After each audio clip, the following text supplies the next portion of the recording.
This week's review should be relatively short, I think. I'll be reviewing the Crossway English Standard Version Journaling New Testament, the Inductive edition. The one I own is a hardcover with a strap. It comes in a slip-on cardstock cover, which we're looking at here. It talks about the features. They say 9.5-point lexicon. I'll compare that to Times New Roman. Black letter text, which is good. They say 3/8 of an inch space in between each line of Bible text. I'm not quite sure that's right, but it may not be awfully bad. Cream colored paper. I like the paper quite a lot. It's Smythe sewn. Here is an example of the text. You can see it's double spaced. A bit about the English Standard Version, and then what Christian leaders are saying about the English Standard Version. So Crossway is doing its normal job of marketing the English Standard Version quite well. Here's the strap you see here. The book is 9 5/16 inches tall, 6 3/4 inches wide, and only 1 1/2 inches thick. So here's the spine with the ESV at the top. The title here, Journaling New Testament Inductive Edition, and Crossway. You can see the paper, no gilting, no art gilting. It's just a sturdy, serviceable New Testament. And those dimensions, just to give you a sense for the size, this is another ESV. This is my ultra thin, what is it called? It's it is called a large print thin line reference edition. And comparing the large print thin line reference edition here, you see they're actually quite comparable. This is the entire Bible. This is the New Testament only. Quite similar in size.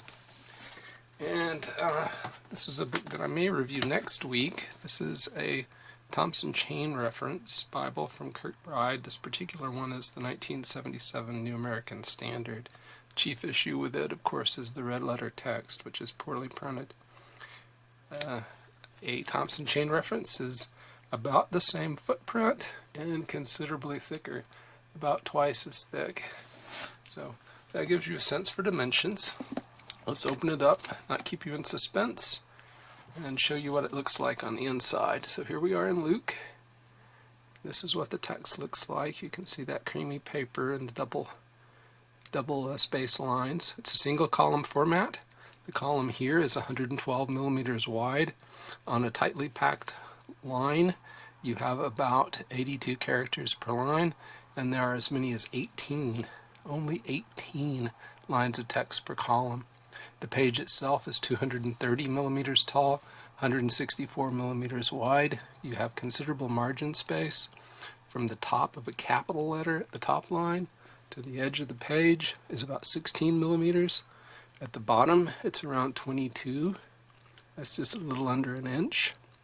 The inner can be as much as 19 millimeters here, and the outer is 31 to 32 millimeters.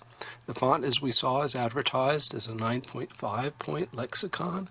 Capital letters, like the S here in Salt, are about as tall as a Times New Roman 9-point. But the lower case letters are somewhere between 10 and 10.5 points when compared to Times New Roman. So it's one of those kind of different shaped fonts where the capitals are a bit smaller and the lowercase letters are a bit larger. The line height, distance between, say, the baseline here and the baseline there, is 10.94 millimeters. That's 31 points. So you have essentially a 9-point capital letter in 31 points of space. It's advertised, as we saw, to have 3/8 of an inch space between the lines. I measured it to be 1/16 of an inch less than that. I got 5/16, and I think we're measuring differently. I'm measuring from a descender, like the bottom of the Y, to the top of a tall lowercase letter or a capital. So that's probably the difference in the 1/16 of an inch. There are references at the bottom of the page. We'll look briefly at the introduction. It will explain the references that they include, but they have both textual notes down here, quotations and parallel passages, and this is a rather small font at the bottom of the page. It's about 6.5 points, and it's a sans serif font. The paper is sort of thick. It's about 59 microns thick. I estimate the paper weight at 54 GSM. It's a quite matte paper. We'll see if we can show that. You get some glare, but you don't get a shine. You don't get a glossy look from it, which is excellent. And the off-white paper, I really appreciate that. There is light show-through, you can see. The pages, of course, the lines of text are matched to the lines of text on the other side, except for these headings in the text, and they're slightly offset. You can see there's a word that you can see from the next page. Looks like blood. Huh. What isn't? There is minimal print non-uniformity. There are book titles on the outsides of the pages, page numbers in the center top, and the contents here are next to the book title. So 325 is the last verse that appears on this page in chapter 3 of Acts. 3:3 is the first verse to begin on the left-hand side page.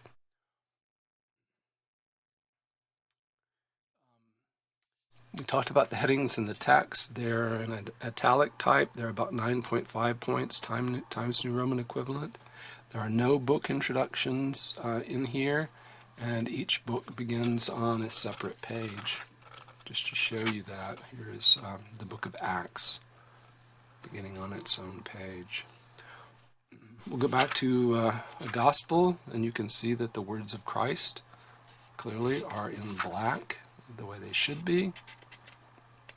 One of the things that's a peculiarity about the English Standard Version, the Revised Standard Version before it, is that translators supplied words that they've added in order to make better sense in English, to make the English smoother, are not in italics. There are verse numbers in the text. They're fairly easy to find. Of course, it's a paragraph by paragraph format. There's no concordance in the back. There is no map. You end the page of Book of Revelation, you have a blank page, and then there's a table of weights and measures. So no maps, just a table of weights and measures. And I haven't written in ink in this, but I did a test just so I could show you. I wrote in a Micron pen. Let's see what size this is. This is 005, and this is what it looks like on the other side. I think that you can see that there isn't any bleed through at all, but there is show through. It's about as dark as the print coming through from the other side. So if I decide I'm going to use ink in this, I may use ink above the line on one page and below the line on the next.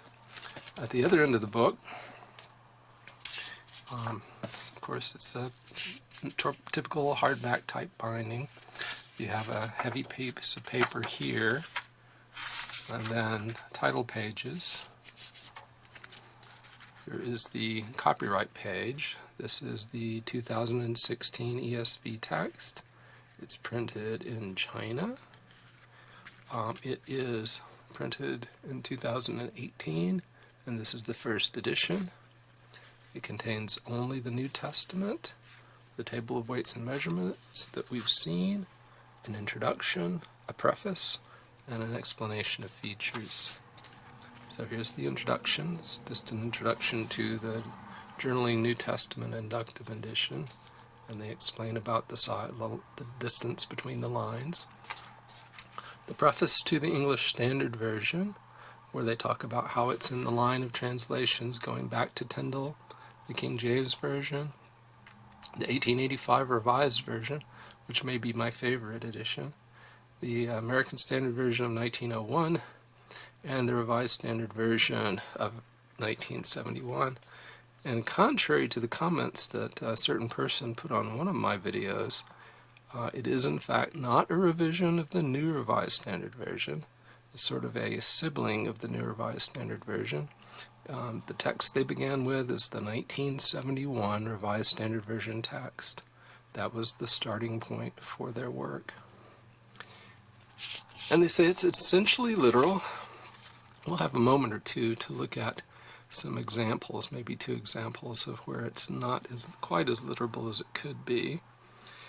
I talk about their translation principles and style. They're not really gender neutral, but they do avoid using men, where previous translations sort of gratuitously supplied men.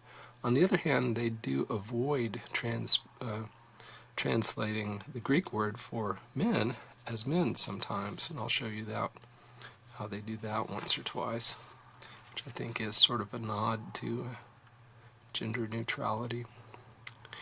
Talking about other words like servant or slave, doulos.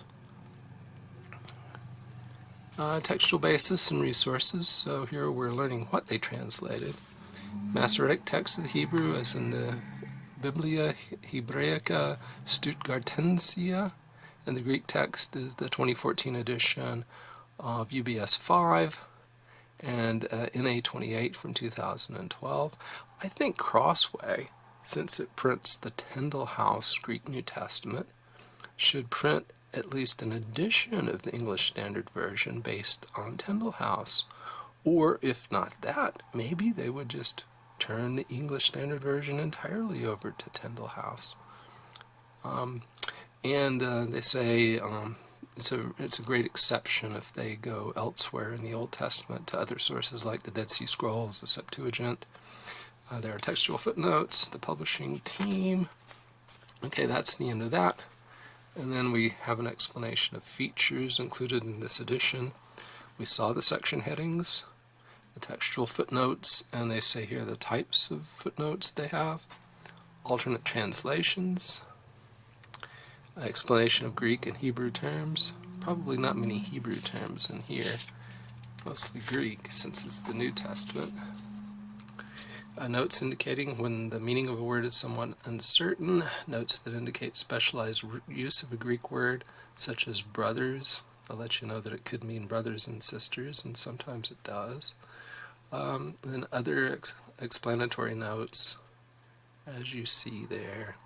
Sometimes they insert Jesus where it says he, just to help the flow of the translation.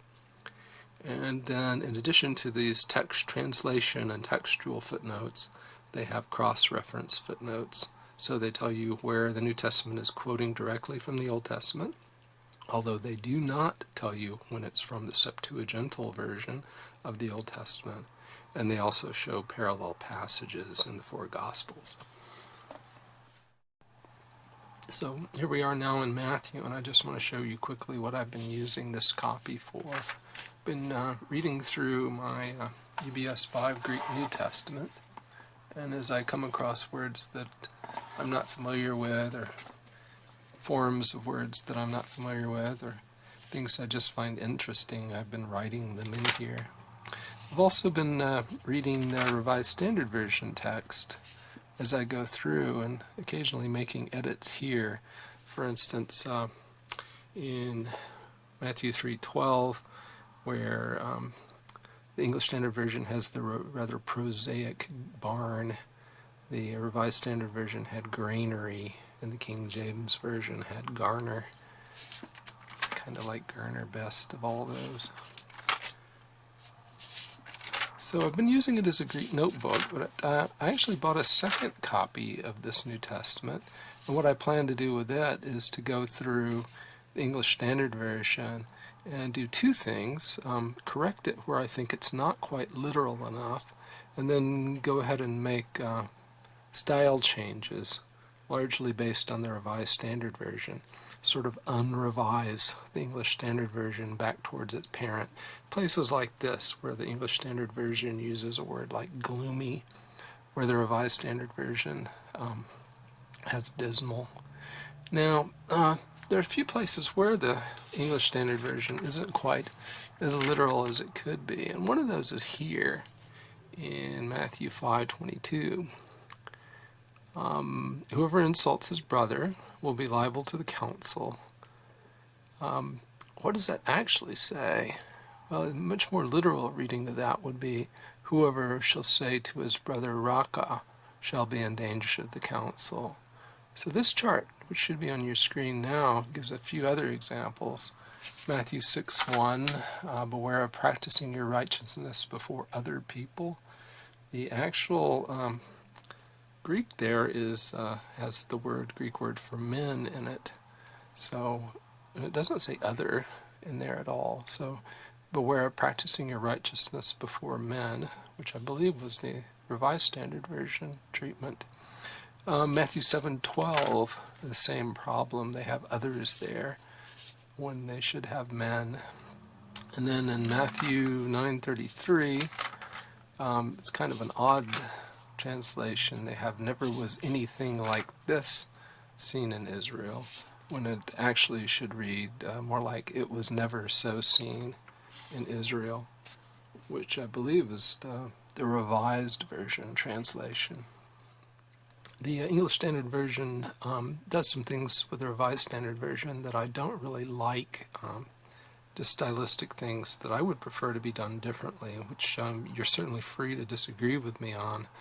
But one of them is I really like semicolons, and I don't know why they made this a full stop here, for instance, in Matthew 5:25. I turned it back the way the Revised Standard Version had it by putting the semicolon after the word prison and then turning the T and truly into a lowercase t. And I've done that quite frequently throughout the text. Another change that I often make is I will revert back to the shall that was in the Revised Standard Version rather than use the will that the English Standard Version has chosen. Some of the changes that the English Standard Version has introduced are really very helpful. A few examples. Here's one in Matthew 5:11. For so they persecuted the prophets who were before you. The Revised Standard Version had men persecuted, but the word men isn't there. It could be anyone, but they persecuted the prophets is more accurate. Matthew 9:10 is another example. Revised Standard Version said sinners came and sat down with Jesus and his disciples. And of course they weren't sitting, they were reclining. Another example is Matthew 9:18. While he was saying these things to them, the Greek does have a plural form there. And the Revised Standard Versions, while he was thus speaking to them, I think is a little misleading. On the other hand, sometimes the English Standard Version just uses more mundane language.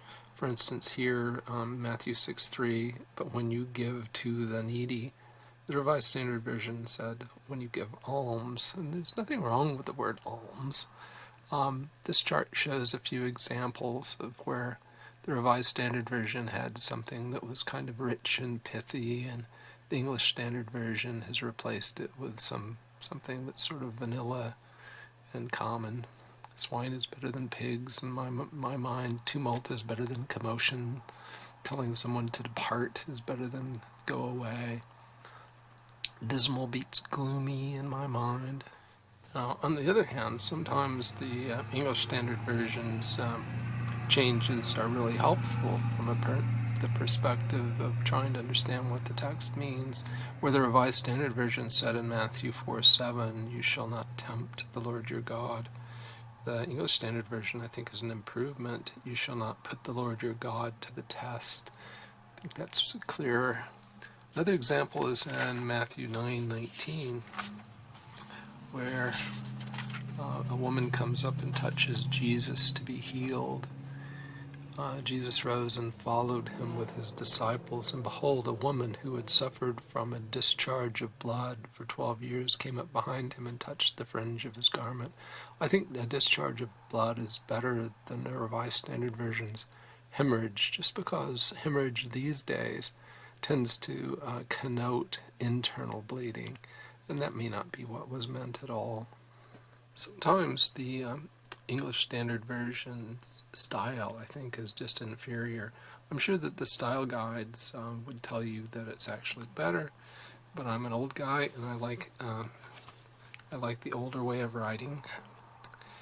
So here in Matthew 3:1, the English Standard Version says, "In those days John the Baptist came preaching," but I prefer the Revised Standard Version reading, "In those days came John the Baptist preaching."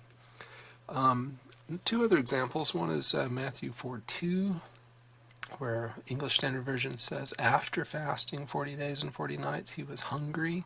The Revised Standard Version is just, to me, it's just far superior. He fasted 40 days and 40 nights, and afterward he was hungry. And another example, Matthew 5:17, the English Standard Version says, "Do not think that I have come to abolish," where the Revised Standard Version, rather in a superior fashion, says, "Think not that I have come to abolish." It resonates with the old King James, Old Tyndale tradition much better, I think. And I think it's a shame that the English Standard Version modernized those expressions. Another style issue I have with the English Standard Version is with how they render the Greek imperfect tense. Here in Matthew 4:11, where the Revised Standard Version said, "Then the devil left him, and behold, angels came and ministered to him." The English Standard Version has introduced this clunky "were ministering." The New American Standard does this sort of thing quite frequently, and it's to me it's annoying, and I think that's one of the reasons it comes across as so clunky in places. There's no reason to say "we're ministering to him" unless something was going to happen while they were ministering to him, so that the ministering was somehow incomplete. Otherwise, we're talking about something that happened and was complete in the past, and there's no reason to let the reader know that there's this odd nuance to the language, that the verb there is an imperfect tense, and signal that with this "we're ministering." Similar thing goes on in Matthew 8:15. The Revised Standard Version had, "And she rose and served him." And Matthew 8:15, "She rose and began to serve him." And the English Standard Version, well, did something happen after she began that prevented her from completing the service? No. The next thing that happens in the context is something that occurred that evening when people who were oppressed by demons were brought to him. That wasn't during the time that he was being served. It didn't interrupt it. So I think the Revised Standard Version is superior there. It's much better English anyway. My opinion is that the modern translators really should have taken heed here to the introduction to the Revised Version, New Testament, the 1881 New Testament. This is the translator's introduction, and they talk about, with regard to the Greek imperfect, although its meaning may be clear in Greek, the power of expressing it is so limited in English that they frequently compelled to leave the force of the tense to be inferred from the context. They say, "In the great majority of cases, we've been obliged to retain the English preterite, and that's the way that our New Testament should do it today." There's very rarely any reason to translate it otherwise, in my opinion. Just want to talk a bit about these page bottom notes. You'll notice that some of the notes have numerals, and those are the ones that are text or translation notes. Here in this case, it's not easy because they don't give you the verse number in the text that the note refers to. But I was able to find it here in 9:14. It says, "Why do we and the Pharisees fast?" And so the note adds that some manuscripts add much or often. Then after the numerical notes, you have these lettered notes. So A refers to a quotation from Hosea 6:6 in the text, and then B gives parallel passages here. On the next page, you only have this one translation note where it says the Greek here, which is translated "instantly above," is actually "from that hour." Before closing the video, we'll just take a close-up look here at the typeface. And if you're like me, you think it's quite attractive. The line matching really works well. And the line spacing is just fantastic. That's why it doesn't bother your eye that there are 81 characters across the line. It's because there's really no problem with tracking that line. Speaking of tracking, I think it's adequate. It's a little close in some places, but not nearly as bad, say, as in the ESV one, the Classic Reference Edition. I'll do a couple of font comparisons now. This is that ESV thin line. It apparently has a 10.5 point font, so it should look larger on the right. Of course, line spacing is nowhere near as good, and you do have quite a lot of show through here. This is an edition that I've never actually enjoyed reading because it has characters not printed very darkly in places, and quite a lot of gray background coming through from previous pages. And here is the Thompson chain reference, which looks like a little bit of a smaller font on the right. I love the paper. I like the cream color. I love this line spacing, huge line spacing. The fact that it's smooth sewn. Paper has little to no glare to it. The line matching really helps with the show through. It appears that one can write in it with pen and not have bleed through. So there are a lot of features to it that I really like. So if you're interested in a journaling New Testament, you don't mind the fact that there aren't any references and all the bells and whistles like the concordance and the maps are absent, but just something for you to make notes in, this may be the way to go, particularly if you don't mind the modern critical text, the United Bible Society's 5th edition, the Nestle Aland 28th edition type of a text. Well, that sums up this video. Appreciate your watching. Thanks for your time. If you're so inclined, I encourage you to subscribe to the channel and like the video. Thanks again.